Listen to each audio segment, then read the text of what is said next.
मध्य प्रदेश युवा कांग्रेस ने बहुचर्चित नर्सिंग घोटाले के विरोध में बोर्ड ऑफिस चौराहे पर 24 घंटे का सत्याग्रह शुरू कर दिया है। सत्याग्रह स्थल पर पीसीसी चीफ जीतू पटवारी भी पहुंच गए हैं। यहां पर युवा कांग्रेस के प्रदेश अध्यक्ष मितेंद्र दर्शन सिंह की अगुवाई में युवा कांग्रेस के कार्यकर्ता सत्याग्रह कर रहे हैं।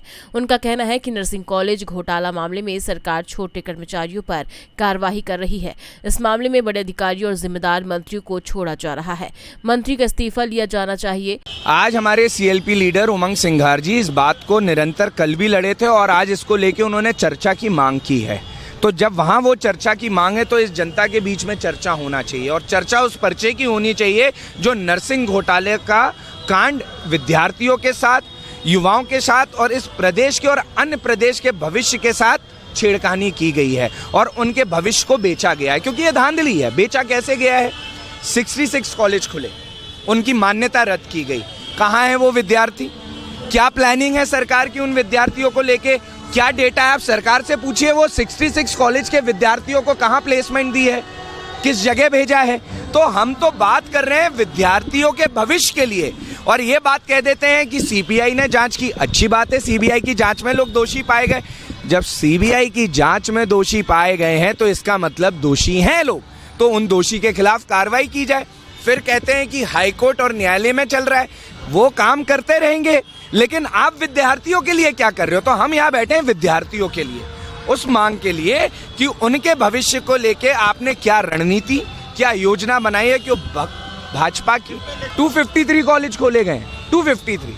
तो सोचिए ना, एक संज्ञान में नहीं आया और मीडिया तो सब जानती है कि एक कमरे में नर्सिंग कॉलेज की मान्यता, 2 कमरे में नर्सिंग कॉलेज की तो क्राइटेरिया ही फुलफिल नहीं हुआ है। ये दिखाने वाली भी मीडिया है। तो हम तो ये कह सकते हैं कि जितना सुंदर काम आपने किया है उसको तो हम सड़क पे लेके आ रहे हैं। तो इस आवाज को और उठाना चाहिए और इसको मजबूत। कांग्रेस नेताओं का आरोप है कि इस नर्सिंग कॉलेज घोटाले की वजह से हजारों नर्सिंग छात्रों का भविष्य बर्बाद हुआ है। वहीं व्यापम के बाद नर्सिंग का इतना बड़ा घोटाला सामने आने के बाद देश भर में मध्य प्रदेश की छवि खराब हुई है।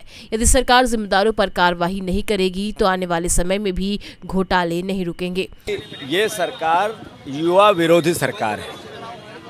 वो बीजेपी के लोग जिन्होंने भारतीय जनता पार्टी को वोट किया लगातार कर रहे हैं, अलग अलग कारणों से कर रहे हैं। उनके बच्चों का भी अगर भविष्य अंधकार में किया, इस सरकार ने जिस तरीके से उनके बच्चों के साथ भी धोखा किया, तो यही बीजेपी की और मोहन सरकार है। ऐसे 40 एग्जाम हुई जिसमें घपले और घोटाले से कलंकित है मध्य प्रदेश का माथा और उसका दोषी सिर्फ भारतीय जनता पार्टी और यही दोनों मुख्यमंत्री है जो पूर्व में थे और आज।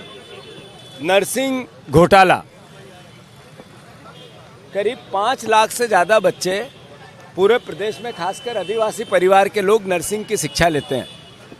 जो कॉलेजों को एफिलिएशन दिया गया, जिनको अयोग्य करार दिया गया, फिर उनको योग्य किया गया, उनने सब कॉलेजों ने बच्चों से फीस ली।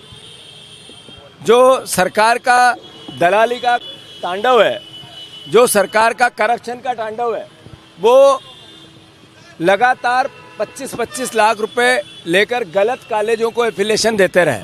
अब चूंकि उन पे फिर से जांच चली, सीबीआई के लोग करप्ट हो गए, अब उन बच्चों का क्या दोष?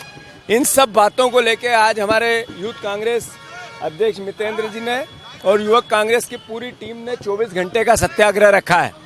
गौरतलब है कि इस मुद्दे को लेकर विपक्षी दल कांग्रेस प्रदेश की भाजपा सरकार के खिलाफ लगातार हमलावर है। कांग्रेस ने विरोध प्रदर्शन करते हुए तत्कालीन चिकित्सा शिक्षा मंत्री विश्वास सारंग के बंगले का घेराव किया था। विश्वास सारंग फिलहाल सहकारिता, खेल व युवा कल्याण मंत्री हैं। कांग्रेस नर्सिंग कॉलेज घोटाले की निष्पक्ष जांच कराने और मंत्री सारंग के इस्तीफे की मांग कर रही है।